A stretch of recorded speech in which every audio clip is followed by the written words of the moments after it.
Muy buenas tardes a todos, esto es Mercedes Expresa.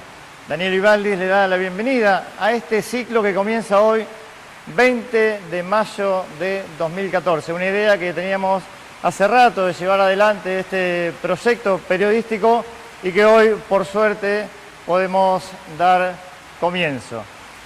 Agradecimientos varios a los que han creído en este proyecto, a las autoridades del canal, a Sebastián Ambrosio, a Mario Moreira, a las páginas web Noticias Mercedinas y Hoy Mercedes, a mi familia, a mis hijos, a mis amigos de siempre, los amigos del trabajo, a mis alumnos de la escuela que hoy pidieron que les mande saludos. Así que bueno, felices de hacer esto que, como el nombre lo dice, la idea es que sea un canal, una herramienta de expresión, pero no solo mía ni de los aquí presentes que van a estar hoy, sino de todos aquellos que de alguna manera necesitan dar opiniones, expresarse en todas las necesidades que ustedes crean. Bueno, aquí estaremos los martes a partir de las 19 horas hasta las 20 en la frecuencia 2 de Cablevisión. Así que la invitación es esta, vamos con la apertura del programa y nos metemos de lleno en nuestro primer programa. No se vayan, ya venimos.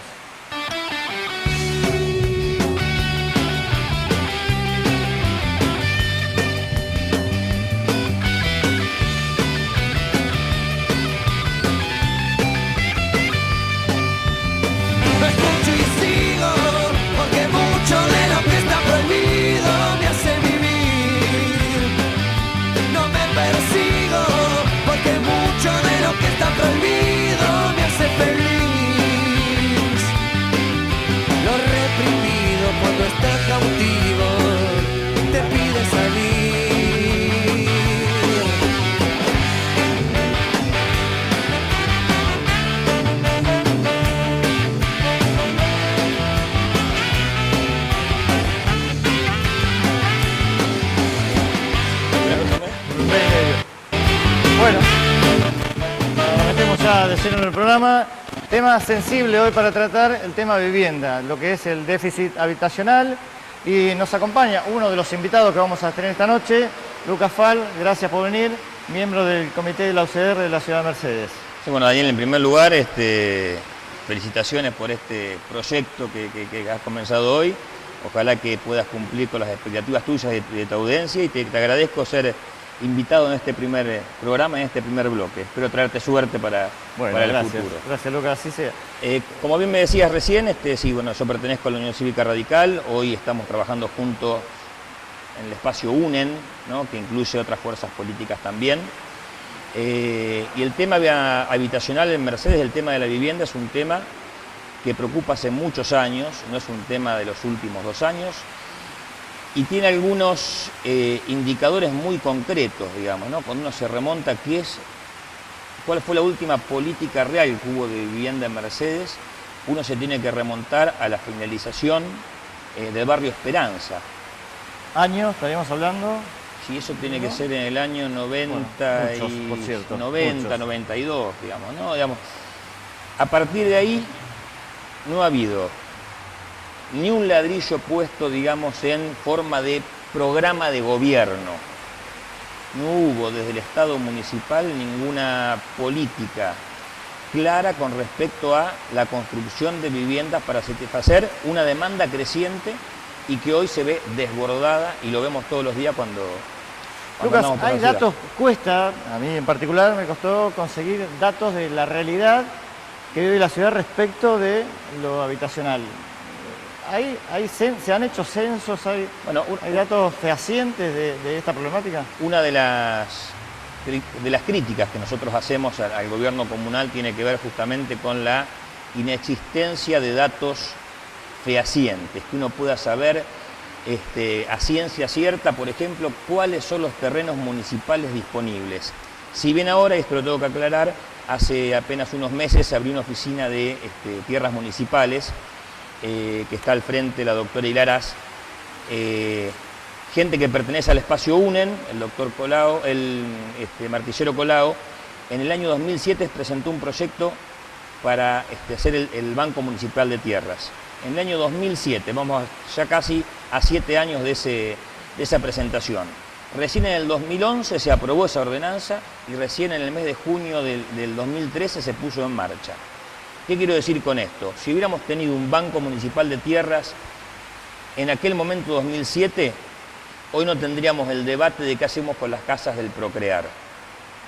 Digamos, si se le hubiera dado importancia y curso a una propuesta que habíamos hecho del espacio progresista en Mercedes con respecto a tener un registro claro, único, con respecto a la disponibilidad de viviendas, con sus servicios de agua, luz, gas, cloaca, y uno pueda, en un gran plano que todo el tiempo esté actualizado, identificar cuáles son los lugares donde se pueden colocar viviendas, hoy no tendríamos el problema que tenemos con las viviendas del Procrear.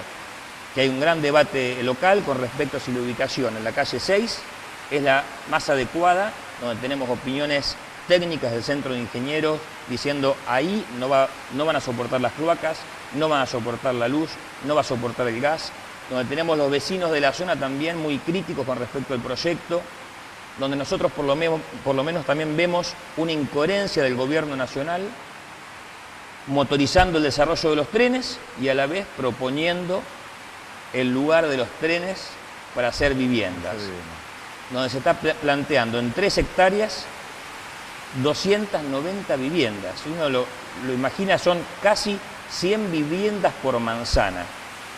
Digamos, todo esto, toda esta irregularidad, digamos, que se da, tiene que ver con una falta de planificación. Lucas, y con respecto a aquellas viviendas que se denominan en situación de emergencia, ¿no? Que en Mercedes hay, por cierto, desgraciadamente, unas cuantas. ¿Hay un programa para asistir a esas familias? Bueno, hoy nosotros no vemos con claridad, no lo conocemos, hemos presentado algunos pedidos de informes referidos a la situación de las viviendas en Mercedes, algunos contestados parcialmente, tenemos muchísimas inquietudes con respecto al futuro del René Favaloro, que hace más de 8 años que está ahí esperando ser inaugurado.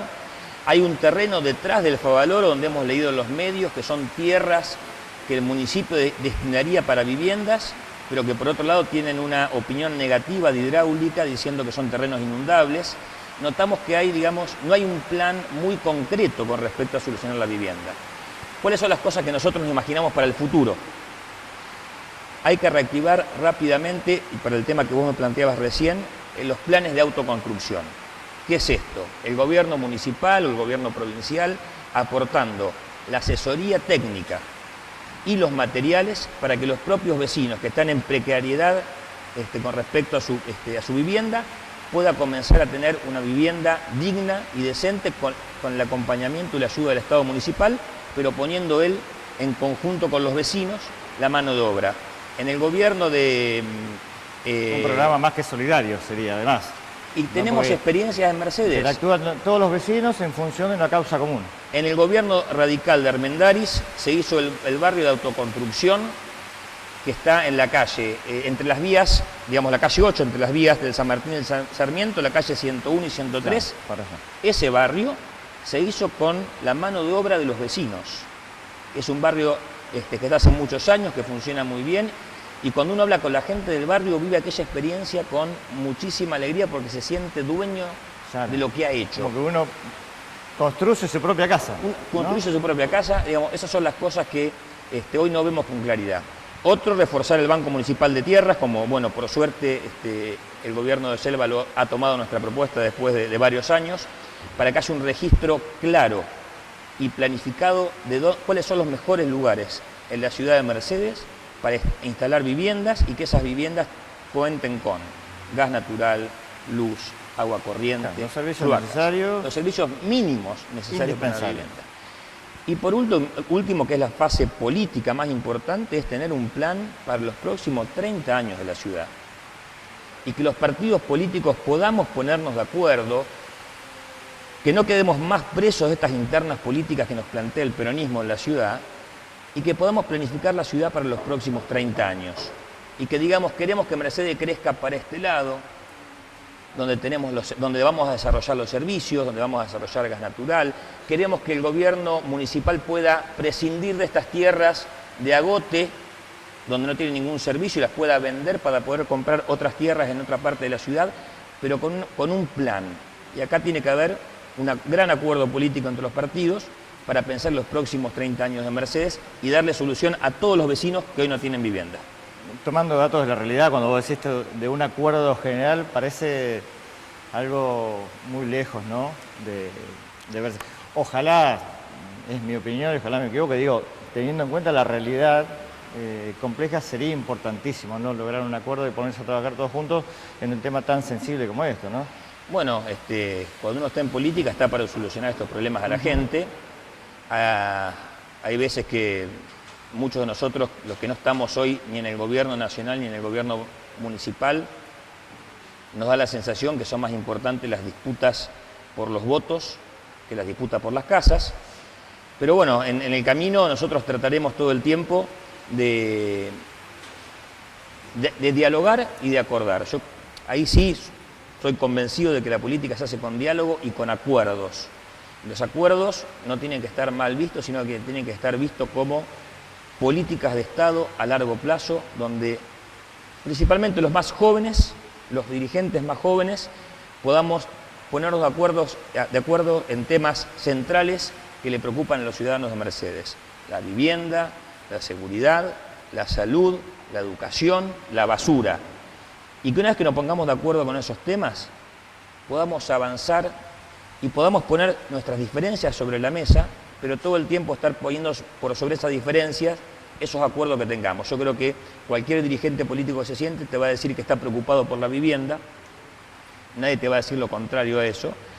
El problema es cuando uno a veces ve o entiende que hay otros intereses políticos, partidarios, electorales, que invaden el terreno de los intereses comunes de los ciudadanos. Bueno, Lucas, muchísimas gracias. Muchas gracias por estar acá. Ojalá se logre ese acuerdo y aparezcan las soluciones, ¿no? Porque esto es hoy, esto es urgente, ¿no? Es un problema que viene de muchísimos años, seguramente, pero en algún momento hay que darle una solución. Si bien yo soy radical, como decía el general Perón, la única verdad es la realidad, y la realidad es que en Mercedes hace muchos años que no hay una solución de vivienda para la gente que lo necesita y hay que trabajar para encontrar esa solución. Muchísimas felicitaciones por tu nuevo programa y espero que nos encuentre de vuelta en esta mesa. Ojalá, así sea. Bueno, despedimos al señor Lucas Fal del Comité Radical y nos vamos con otro invitado, el doctor Juan Starros, que ha tenido la gentileza de venir a nuestro primer programa. Ya hablaremos con él. Nos vamos a una pequeña tanda y ya venimos. No se vayan, segundito nada más y otra vez estamos en el aire.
Bueno, continuamos con el Mercedes Expresa de hoy. Tenemos la presencia del doctor Juan Starros, conocido por cierto de años. Gracias por estar acá. Bueno, en primer lugar, felicitarte, Daniel. Te conozco hace mucho tiempo. Sé qué clase de persona sos. Así que bueno, me alegro de que te hayas iniciado nuevamente en esto. Bueno, sí, un gusto, digamos que quería bueno, poner en marcha y bueno, así se dio. Así que esperemos que sea con éxito. Bueno, Juan, el tema vivienda nos preocupa y a ustedes debería ocuparlos también. Mira, nos preocupa y nos hemos ocupado dentro de nuestras limitaciones y dentro de nuestras posibilidades. Uno de los primeros temas que nosotros planteamos como eje allá por el 2011 fue justamente las viviendas. En el año 2012 la presidenta saca un decreto, el 6 de junio, donde crea el plan Procrear, programa de crédito argentino. Nosotros hace un primer llamado a los municipios, Mercedes no va, un segundo llamado, Mercedes no va, un tercer llamado, Mercedes no va, y nosotros decimos, bueno, año 2012, pedimos reuniones con el intendente, hablamos sobre las características del plan, que es básicamente el acceso al crédito para la construcción de vivienda, crédito para acceso a la vivienda, de un sector que estaba totalmente marginado del crédito bancario porque es inaccesible para el sector de trabajadores, o sea, la gran mayoría. Primer punto que tenemos, el tema de tierras. Mercedes tiene una ordenanza cuyo autor intelectual fue el Luis Colau en el año 2005, que crea el Banco Municipal de Tierras. Al día de hoy todavía no se implementó ese Banco Municipal de Tierras. Hoy está trabajando la doctora Ilarraz, pero estamos hablando del 2005 al 2014. Digamos que eso sería como un primer paso necesario. Ese es un primer paso, de Saber hecho, con qué terrenos cuenta la municipalidad como para empezar indispensable. a programar y a diagramar. Porque el acceso a la vivienda también puede ser el acceso a la tierra. La gente, si puede acceder a la tierra, puede construir su propia vivienda. O sea, es un primer paso muy importante. Mercedes tiene un déficit muy grande de vivienda y uno de los planes del Gobierno Nacional fue el Plan Nacional de Vivienda, donde, por ejemplo, Chivilcoy, Junín y Mercedes, nosotros hicimos un estudio comparativo entre estos tres municipios. Chivilcoy al 2010 había hecho más de 1000 viviendas. Junín, un gobierno radical, al 2010 había hecho más de 750 viviendas. Y Mercedes al 2010 no había terminado las 112 viviendas del barrio Favaloro. Hoy afortunadamente, luego de tantas idas y venidas, de un plan que se tuvo que haber finalizado en el año 2008-2009, se está avanzando. Pero ¿qué quiero decir con esto? El Plan Nacional de Vivienda del Ministerio de Planificación. ¿Qué quiero decir con esto? Hubo un gran déficit en cuanto a la gestión. Por eso te daba este ejemplo de tanto un gobierno radical como un gobierno peronista. No es una cuestión de banderías políticas. El gobierno nacional, cuando genera una política pública, lo hace a lo largo y a lo ancho de toda la Argentina. Entonces, esto evidentemente genera lo que hoy estamos padeciendo en nuestra ciudad, un déficit de vivienda, que tiene como efecto inmediato la suba de los alquileres. Hoy los alquileres son realmente muy costosos y la imposibilidad material de avanzar en la construcción de la vivienda. El Plan Procrear, entre otras cosas, además de garantizar el derecho a la vivienda, se hace con una clara visión económica, ¿no? De poner en marcha la industria de la construcción que tanto trabajo da. En nuestra ciudad, en algunos aspectos, el Plan Procrear es muy bueno. Por ejemplo, para quienes ya tenían terreno, hay cientos de familias que se han construido su propia vivienda con el Plan Procrear, otras que han refaccionado, que han ampliado la vivienda o que la han terminado, y muy pocas compras de viviendas nuevas a estrenar, que fue una ampliación del programa del año pasado. Juan, ¿y el Plan Procrear viene a asistir a cuántas familias en Mercedes? El Plan Procrear viene a asistir hoy a 600 familias aproximadamente en nuestra ciudad. Es un número importante y podría ser mucho mayor si hubiésemos tenido la planificación. Mercedes no ha tenido una planificación en torno a muchos temas y entre otros a la vivienda. Lo que te decía hoy del Banco Municipal de Tierras va en este sentido. El Estado... Porque también surgió la imposibilidad también de acceder a terrenos, ¿no? La imposibilidad de acceder a terrenos, por supuesto. Por eso el registro y el Banco Municipal de Tierras. ¿El Estado Nacional qué hizo? Cedió terrenos del Estado Nacional para el plan de Procrear para los que no tienen terreno. Este es el caso de las 290 viviendas que aprobó el municipio porque esto hay que ser claro, el Estado Nacional dispone o pone a disposición de los municipios terrenos y después el mismo Ejecutivo con el Consejo Deliberante el que, digamos, diseña el lugar y aprueba el lugar donde debe ir este plan de vivienda. ¿Este lugar asignado es específicamente? Este lugar asignado es en la calle 6, 29 y 17. Recién Lucas Fala hablaba de algunas irregularidades en esos terrenos. No, no hay ninguna irregularidad, eso no es correcto, digamos. Lo que pasa, el plan de desarrollo urbanístico de tres pisos que se planificó para ese sector, fue elegido por el intendente, fue avalado por el Consejo Deliberante en el entendimiento de la necesidad de urbanizar a la ciudad. Con respecto al ferrocarril no hay ningún tipo de inconsistencia ni incompatibilidad con el crecimiento del ferrocarril. El ferrocarril crece y está planificado incluso a la estación vieja. Entonces, el tema de vivienda es un tema realmente muy preocupante, es un tema necesario, decíamos, por el derecho constitucional que tenemos de acceso a la vivienda y también por el desarrollo que genera en las economías locales la construcción, el trabajo que genera, el movimiento del comercio. Nosotros desde ANSES hemos generado con más de 30 comercios descuentos a los beneficiarios de Procrear, ¿no? Hay que tener políticas activas, proactivas. Hoy se hacía mención correctamente a esto de planes de vivienda de diferentes índoles en función de los sectores. Uno tiene que identificar cuáles son los sectores que hoy tienen un problema con la vivienda y dar diferentes tipos de planes. Entonces, nosotros venimos trabajando con esta temática, estamos y consideramos que Mercedes debe hacer un desarrollo estratégico, porque nosotros no podemos avanzar en acuerdos si no hay un trabajo de campo serio. El trabajo de campo serio tiene que ver con un diagnóstico, tiene que ver con propuestas y en función de eso sí llegar a acuerdos y a consensos de cómo debe crecer la ciudad. Desde mi punto de vista, Mercedes está en un punto de inflexión entre ser una ciudad del conurbano o seguir siendo una ciudad del interior. El límite es cada vez más borroso y estamos yendo más hacia una lógica del conurbano. No podemos resolver el tema de la basura, crecen los asentamientos en función de la falta de política habitacional, hay una falta de planificación con respecto al crecimiento y el desarrollo de la industria. Entonces, cada una de estas políticas debe ser abordada de manera integral.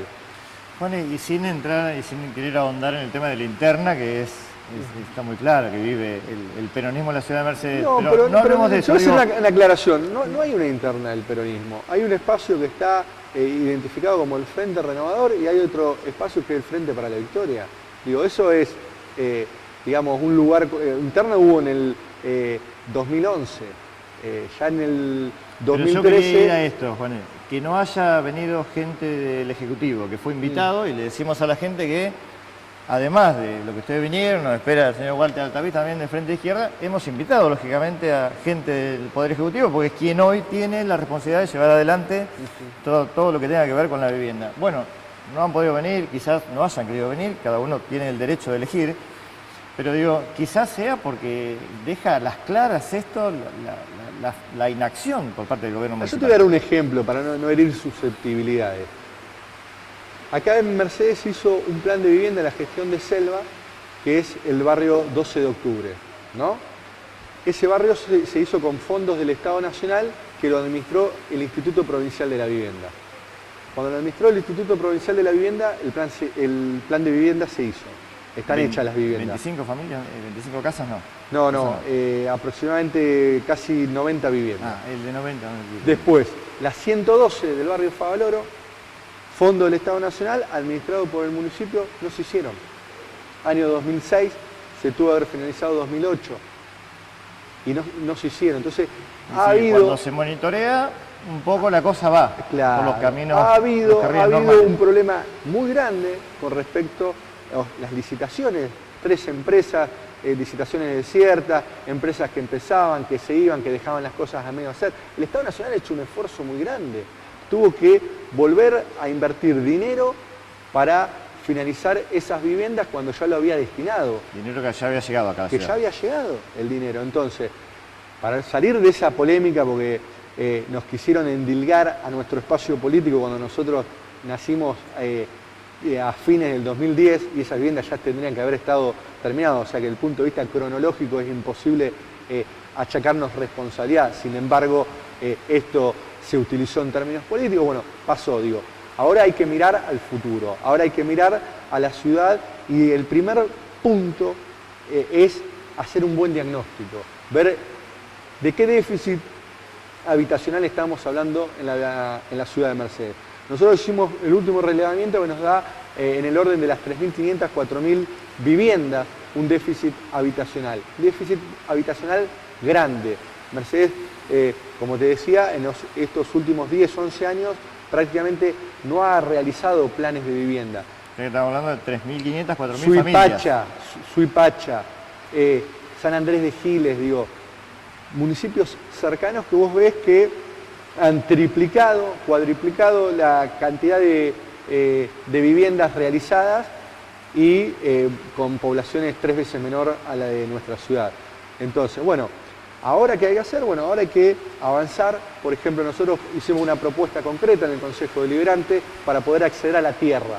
¿Qué dijimos nosotros? Hay un terreno municipal, el denominado barrio Favaloro. El presupuesto municipal para adquirir tierras es de 700.000 pesos, Daniel, 700.000 pesos. Vos, vendiéndolo a razón de 100.000 o 150.000 pesos, que es lo estipulado en el plan Procrear para la compra de tierra y construcción, generando ese plan, ahí el municipio puede generarse de 5 millones a 10 millones de pesos para poder volver a comprar y armar un círculo virtuoso para el acceso de tierra. ¿Qué ventaja tiene Procrear cuando la gente tiene la tierra? El problema es que la gente no tiene tierra. Tenés 600 familias que están sorteadas y que muchas no han podido acceder a la tierra. ¿Qué ventaja tiene? Vos tenés un año para empezar a pagar, que se te hacen todos los desembolsos, finalizás tu vivienda y recién ahí la empezás a pagar. Como un oxígeno, digamos. Como un oxígeno. A una tasa de interés que va del 2% a el 16%, según, digamos, la categoría. A menor ingreso, menor tasa de interés se paga. En 20 años, en 30 años, cuota fija. Estamos hablando de cuotas similares a los alquileres que se pagan hoy en nuestra ciudad. Entonces, uno es un convencido de este plan que no ha logrado desarrollar su máximo potencial en función justamente de la falta de planificación, en función de la falta de disponibilidad de tierra por parte del municipio. Me decía Luis Colau, si se hubiese implementado en el año 2005 el Banco Municipal de Tierras, hoy tendríamos una gran cantidad de tierras disponibles y la gente, sin intervención del Estado, simplemente con el crédito de Procrear, se construye su propia vivienda. Mucho más rápido que los mecanismos de las empresas. Entonces, digo, este es un plan muy importante. Bueno, Juani, gracias. Muchas gracias a vos y mucha suerte, con tu programa y a disposición.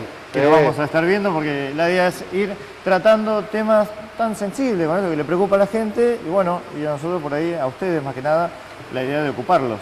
Exactamente, nosotros estamos ocupados y bueno, a seguir trabajando en este y otros temas que la sociedad lo reclama. Juani, gracias querido. Que estés bien. Bueno, seguimos con nuestros invitados. Ha llegado a Mercedes Expresa el señor profesor Walter Altavista, también conocido de hace un tiempo ya. Walter, gracias por estar. ¿Qué tal? Gracias por venir. Pero antes de empezar a charlar con este tema tan de interés para todo como es la vivienda, tema que manejás, por cierto, entiendo mucho, vamos a una pequeña tanda, unos segunditos, y ya volvemos con este Mercedes Expresa preparado para hoy. Gracias.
gracias por estar ahí. Continuamos con el Mercedes Expresa, este es nuestro primer programa en la pantalla de Cablevisión. Muy felices, por cierto, de dar comienzo a este ciclo, que esperamos que sea por un tiempo largo y también deseamos que ustedes nos acompañen de ese lado. Como les decía, Walter Altavista nos acompaña para, de alguna manera, abordar el tema déficit habitacional, vivienda, alquileres, necesidades. Qué difícil hoy acceder a una vivienda, ¿no? Sí, es muy difícil y te diré que a esta altura ya es imposible. Esto ya desde hace un tiempo se ha revelado como una imposibilidad. La incapacidad del poder adquisitivo de poder dar respuesta a esta necesidad hace que, por ejemplo, hoy somos testigos de haber visto a todas aquellas 700, 800 familias que ilusionadas encontraron la aprobación en el banco hipotecario para acceder a una de las dos líneas de crédito del plan Procrear, porque con una línea tuvieron que salir a responder a la necesidad de comprar los materiales y al advertir que los trabajadores no podían tener terrenos, porque el plan original de Cristina, que data de 2012, era el financiamiento de la compra de materiales para aquellos que tuvieran terrenos que tenían que acreditar encima escritura, lo cual es una payasada pocas veces vista, porque aquel trabajador que, si algún trabajador logra comprar un terreno, no se va a poner a hacer la escritura del terreno sin antes hacer su vivienda.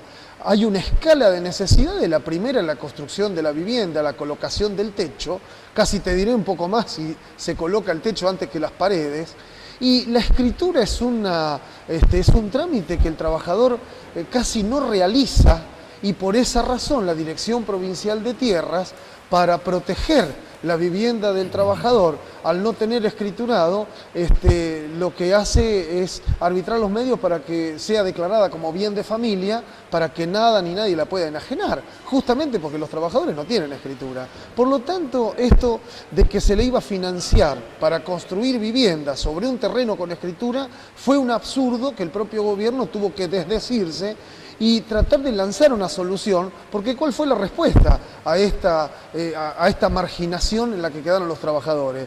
La respuesta fue una proliferación de tomas de tierra en toda la provincia de Buenos Aires, por lo menos, donde el hacinamiento ha sido muy marcado.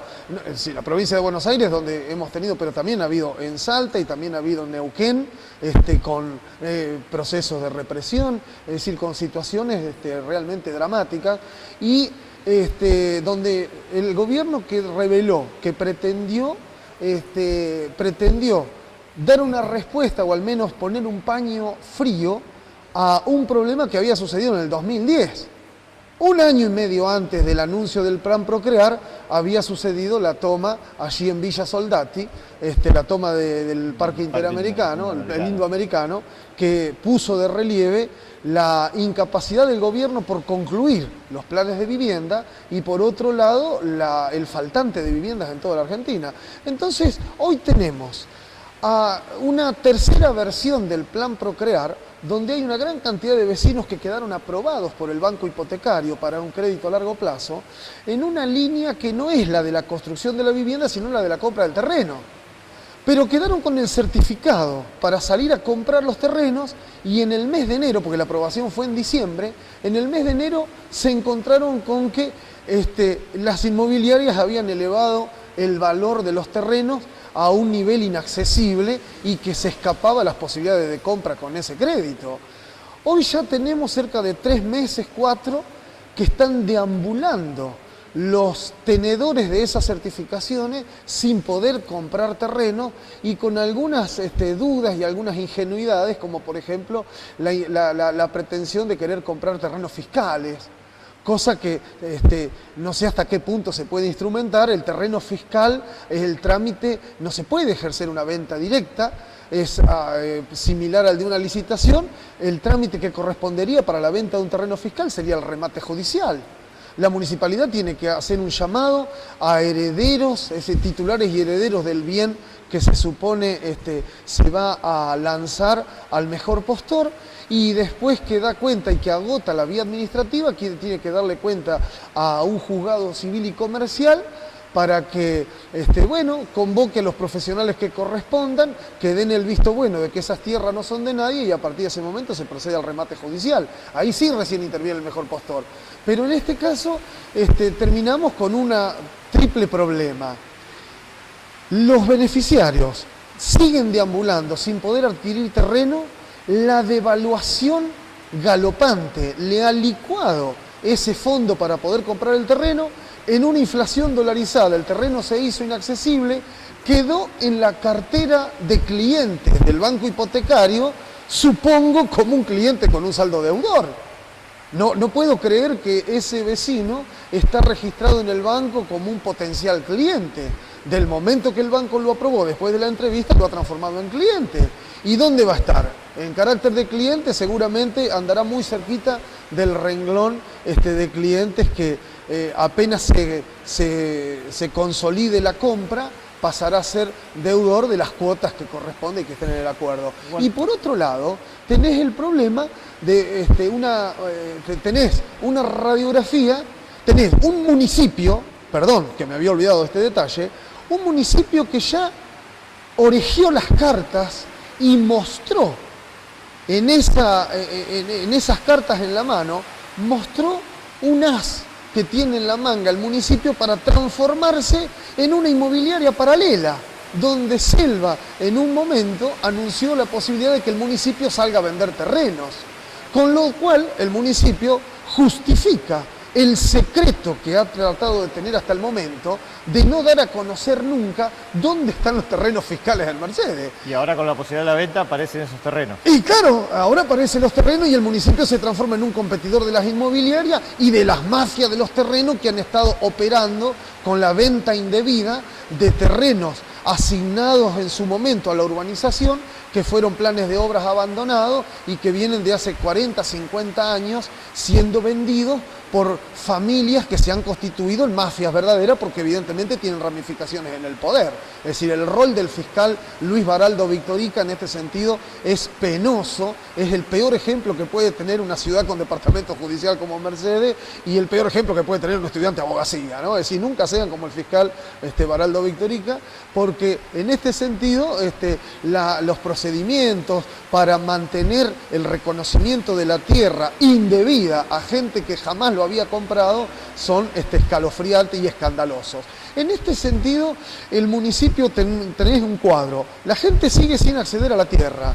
Existen tierras fiscales. Hay votados proyectos en el Consejo Liberante desde hace mucho tiempo. La concejal Claudia Lucero en su momento había logrado imponer por mayoría la votación de una ordenanza para que se dé a conocer el secreto de las tierras. El concejal Luis Colau también hizo votar la creación de un banco de tierras. Todo el mundo habla de un banco de tierras, pero la verdad es que la municipalidad no da a conocer dónde están las tierras fiscales y ahora habla de vender. Y en este sentido terminás teniendo un problema estructural. Se le asiste al beneficiario con un fondo social para que de manera social acceda a la vivienda y después que se lo asiste, el Estado deja de acompañar la solución de este problema y lo termina devolviendo a la salvaje ley del mercado de oferta y demanda. Porque ese vecino con el certificado del banco hipotecario se transformó en un agente que incrementa la cantidad de demandantes y la ley de oferta y demanda señala muy claramente que al haber un incremento de la cantidad de la demanda, el bien unitario sube su valor automáticamente. Y esto es lo que explica, claro, y esto lo explica claramente. Entonces, ahí hay un problema estructural de un Estado torpe que no resuelve el problema de la vivienda y que al contrario genera un problema superior todavía. Al problema de la vivienda ahora tenés un problema inmobiliario, ¿no? Walter, recién estaba Juan Ustarras en la mesa y hablaba de que el plan Procrear viene a asistir a unas 600 familias. Claro. De aquel censo hecho en 2003, 2004, más o menos, que hablaba de 1.500 familias. Exactamente. De las cuales más de la mitad estaban en situación de emergencia, ¿no? Sí. Uno imagina que esa cifra hoy por hoy ha aumentado. Sí. ¿Qué pasa con aquellos que no forman parte del plan federal, ni ahora del plan Procrear? ¿Dónde encuentran una salida? No, la salida, yo esto lo charlaba con la directora municipal de tierras, con Valeria y Larraz, con el propio Selva también, porque esta situación de la vivienda a nosotros como Frente de Izquierda nos ha colocado también en una mesa común donde abordamos este tema y donde nosotros hemos sido autores de una innumerable cantidad de proyectos presentados al Consejo Deliberante, algunos de los cuales han sido votados favorablemente. Y en esas conversaciones que hemos tenido, yo estimaba que era muy difícil que en un futuro inmediato se volviera a dar la situación de ocupaciones de hecho de tierra. Las familias, nosotros habíamos logrado contar con precisión quirúrgica esas familias que habían quedado afuera, manoseadas algunas, ilusionadas otras, del Plan Federal de Viviendas, que fue un fracaso. El Plan Federal de Vivienda fue un fracaso de nación, fue un fracaso del kirchnerismo. Se propusieron ante ese déficit de 800 familias, 700 y pico reconocidas como en emergencia, sobre una cola de 1.500, se le ofrecieron 192 viviendas, de las cuales se construyeron primero un lote de 58 allí en el barrio San Martín, después 25 del otro lado del barrio San Martín, en la zona norte, las otras eran al oeste, entre el San Martín y el Ravelo. Que son el Plan Federal, y después las 42 viviendas del barrio Favaloro, todo eso es el Plan Federal, y aún se deben 60 viviendas que hay que empezar a construir desde abajo. Nosotros sacábamos la cuenta de que si 200 familias o 100 y pico habían resuelto la situación, nos íbamos a encontrar con que aún, si por herencia, en 8 años, ha habido bajas, familiares que han fallecido, algunas viviendas se han ocupado con los nietos, con hijos que se hicieron padres, y quedaban unas 400, 500, 600 familias, 800, más el crecimiento demográfico, y nos parece, bueno, eso fue el proceso de ocupación de tierras. Mercedes asistió en los últimos 5 años a un proceso de 9 tomas de tierra, y en esas 9 tomas de tierra, cerca de 600 familias terminaron resolviendo a medias este problema de esta forma. Después de esto, claro, solo han tenido que buscar la solución a este problema. A este Era problema, eso, sí. Ubicar tierras fiscales intereses. y poder construir allí su vivienda. Entonces, y después está el resto que están ilusionados en la posibilidad del Plan Procrear, que hasta el momento pinta para fracaso. Yo no quiero ser agorero en esto, pero todavía no se han levantado las vías del cuadro de estación donde está aprobado por ordenanza. Es decir, está aprobado en principio, logrado el acuerdo del Organismo Nacional de Administración de los Bienes Ferroviarios, de la desafectación de los terrenos ferroviarios para la construcción del Plan Procrear. Eso está aprobado por Nación, pero ahora falta que se ejecute las ordenanzas correspondientes para la nivelación de esas tierras y la obra de infraestructura para el Plan Procrear. Pero acá quiero detenerme por un detalle. Nosotros en la última movilización que hicimos al Consejo Deliberante, que esto fue en el marco de la discusión del presupuesto, logramos que la partida presupuestaria que estaba asignada a la obra que sería infraestructura para vivienda social, que sea de 200.000 pesos, era de 200.000 pesos, lo cual era vergonzoso. Nosotros necesitábamos en la toma de Goulan y en la toma de Agote, nosotros allí necesitábamos la colocación de 2 transformadores para no provocar una caída de tensión a los vecinos, y lo otro que se necesitaba era la colocación de los postes y el tendido eléctrico con la cooperativa Levín.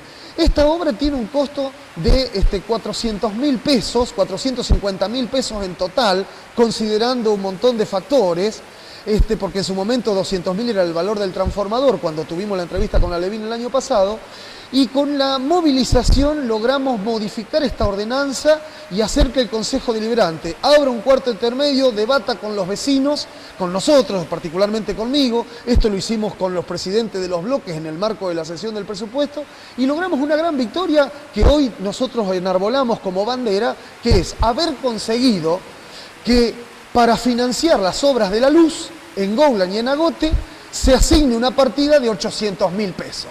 Sobre un presupuesto de 206 millones de pesos, esto es menos de 1 millón, no es nada, y es un logro. Pero estamos ya a punto de concluir la mitad del año y no se ejecutó la partida. Encima, el gobierno municipal, torpe, no advierte que la escalada inflacionaria va a diluir estos fondos. Es decir, el presupuesto municipal se va a disolver en la inflación y no va a poder concretar ninguna obra. Esto es torpeza administrativa, ¿no? Y en Walter, este sentido los vecinos pagan el pato. Bueno, pequeños pasos para adelante. Pequeños pasos para acompañando, adelante. Y de alguna manera encontrando solución a este tema que nos aqueja a gran parte de la población. Walter. Nosotros seguimos reclamando la luz eléctrica para las tomas porque tiene que ver con la dignidad, la calidad de vida y en algún momento la transferencia de las tierras, no será este gobierno, será otro, pero lo va a tener que hacer porque no tiene ningún argumento para no hacerlo.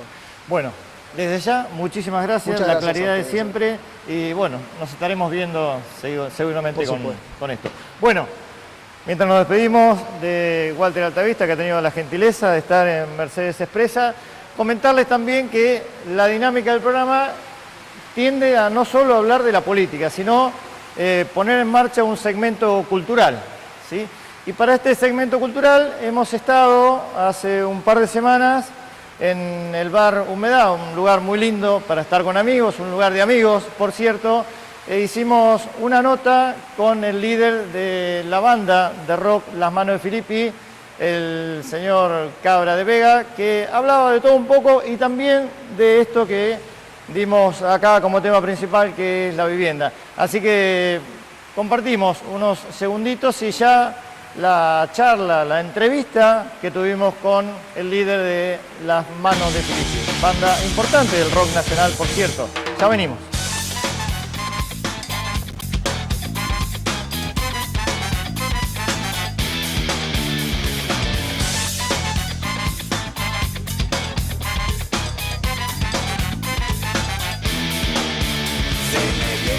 Bueno, Mercedes Expresa se viene al sur de la ciudad, a un lugar llamado Resto Bar Humedad, un lugar de amigos y para estar entre amigos. Nos vinimos acá justamente para entrevistar al Cabra de Las Manos de Filippi, una banda legendaria del rock nacional que además tiene un fuerte contenido político. Así que ya nomás nos vamos a hablar con este músico político importante de nuestro país. Gracias a ustedes, a vos, Daniel, y a Humedad, que es un lugar de amigos donde seguro la vamos a pasar bárbaro. Sube a mi mountain bike, en el caño te podré llevar. Esta situación llamada banda, Las Manos de Filippi, se dio. Yo trabajaba con la música, hacía mis canciones, hacía espectáculos callejeros. Tocaba en Gesell, en la Peatonal, en Florida. Eso desde el año 86. Y después en el 92, conociendo Mano Negra, Maldita Vecindad, muchas bandas que empezaban a aparecer acá, con mi amigo Gabriel Hermo, decidimos armar estas canciones que yo hacía con la guitarra. Si alguien me dice sí, yo le digo no. Si alguien me dice no, le pregunto qué. Y antes que me respondan, no sé por qué. Sin escucharlo niego, pero yo sé que hincha pelota que soy. Que hincha pelota que soy. Que hincha pelota que soy. Que hincha pelota que soy. Y ahí salió la idea de armar la banda. Me contacté con los primeros músicos, con Bernardo Hoffman, que era un amigo mío de Jujuy que está viviendo en Buenos Aires, que era el único amigo que yo conocía que se juntaba con gente a tocar. Así que hablé con él y él se encargó de armar toda la primera salida y tocamos en el Paracultural la primera fecha, de telonero invitado por Iván Noble de los Caballeros de la Quema.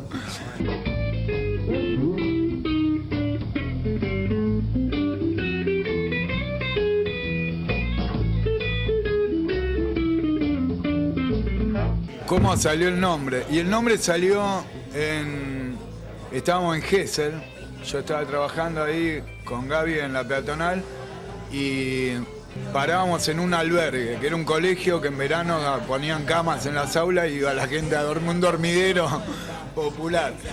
Y ahí en un asado con los huéspedes, compartiendo un asado con un tal Filippi, Gabriel Filippi, de Mataderos, empezamos a contar anécdotas de accidentes que habíamos tenido y el loco cada vez que contaba de algo que le había pasado en la mano. Y era en la época que le habían cortado las manos a Perón, al cadáver de Perón, y todo el tiempo se hablaba de las manos de Perón. Nosotros, como te decía, veníamos escuchando Mano Negra. Y todo eso dio a que dijimos las manos de Filippi. Pero como resultado esto, de las manos de Filippi. La mano de Filippi, fiesta, señores, sin marca. Creo que ahí dijimos arrancamos. El nombre nos visualizó todo lo que después pasó.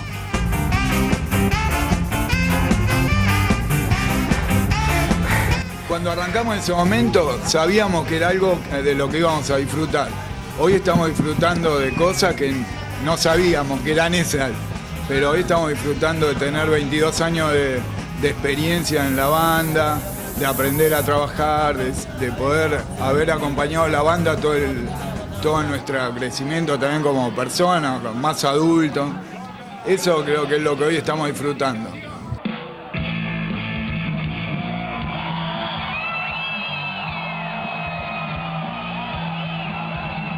Y así como cosas fuertes que vivimos, que seguramente muchas, pero lo que más nos marcó fue haber ido, nos invitaron a tocar en un festival contra el golpe en Honduras.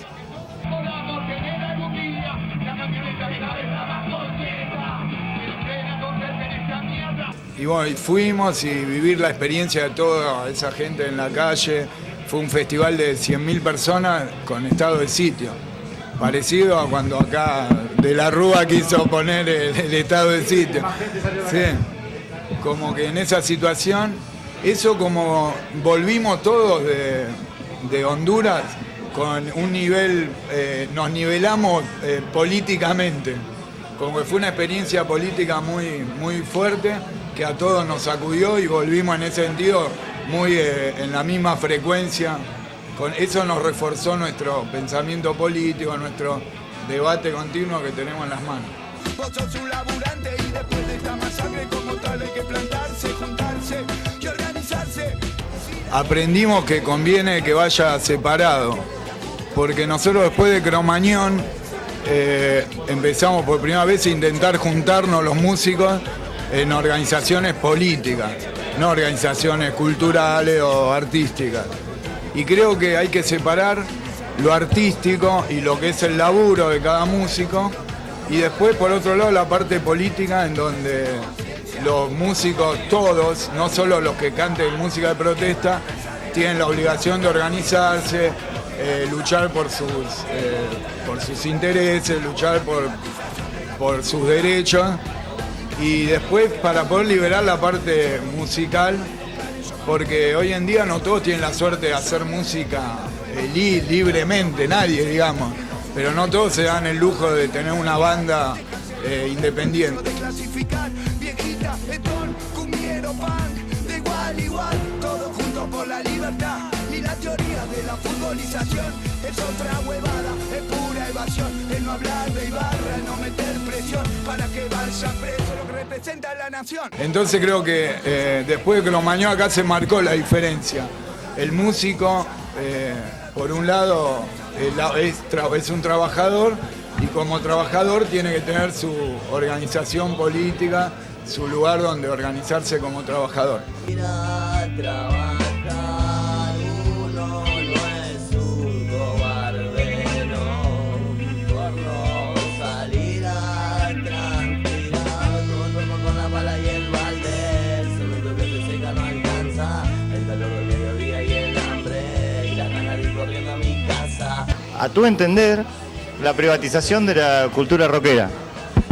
Y un poco se explica teniendo en cuenta que estos gobiernos que responden a este sistema capitalista, de todo tienen que transformarlo en un negocio.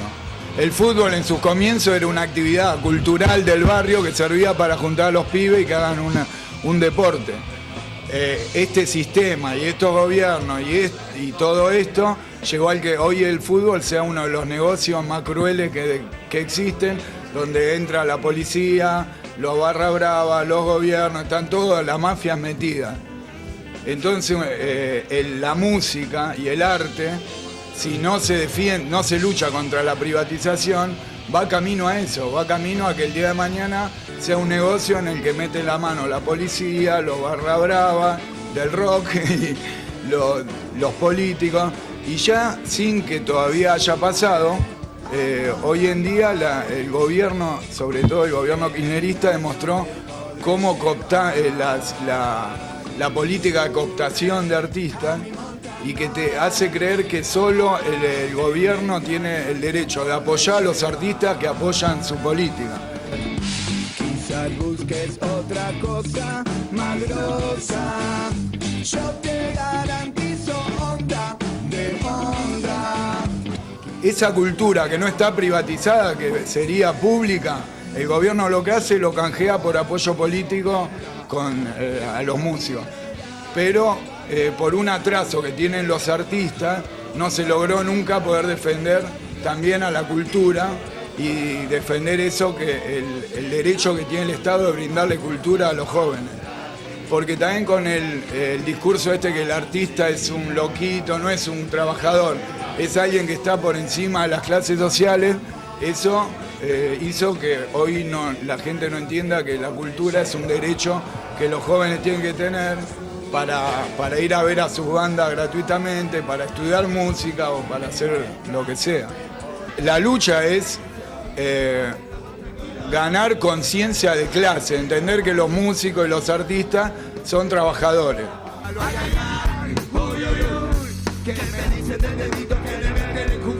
Señor Cobranza, parece que no hubiera pasado el tiempo para la letra de esa canción. Más si pensamos que los Kirchner en esa época estaban con Menem. Puede ser, sí, salvo por los nombres, digamos. Esta canción es loca porque no solo se podría seguir cantando acá y que todavía tiene esa onda, pero en países como Colombia o en Chile, en otros lugares, sin saber ni idea quién es Cavallo y quién es enseguida la gente relaciona con los nombres ahí y también se adapta al tema.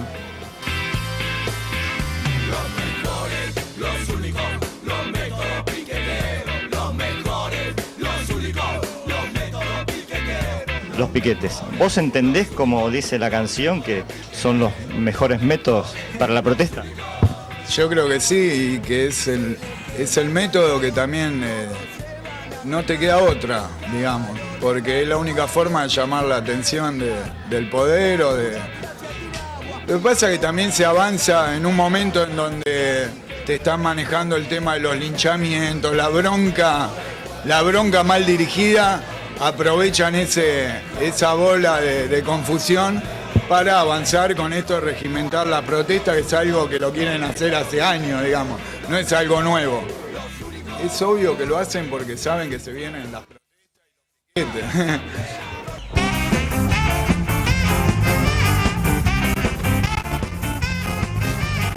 piquetes. Se nos va el primer programa. Desde acá lo hemos disfrutado, esperamos que ustedes también. Agradecimientos nuevamente a Bar Tribunales, a Humedad Restobar, a Gustavo Novelli, a Zafiro, a Estudio Barbela, a Lácteo Silvia, a Dulce Limón, a Tiempo de Papel, Lugar de Amigos, Gimnasio Esparta, Chapa Mercedes, Marmolería de Luca, que de alguna manera van a sostener este emprendimiento periodístico que dimos a llamar Mercedes Expresa, acompañado de un cuadro de un artista importante en la ciudad de Mercedes, de Norma Mencilla, firma como Mansi, muy lindo por cierto. Así que bueno, la invitación está hecha, mañana a las 19 horas, repetimos nuevamente, si te quedaste con ganas, si no lo pudiste ver, si comentás con amigos, mañana poner la pantalla de Cablevisión 19 horas, nuevamente Mercedes Expresa, y en vivo el martes que viene, la invitación está hecha, así que esperemos vernos. Chau, buena semana para todos.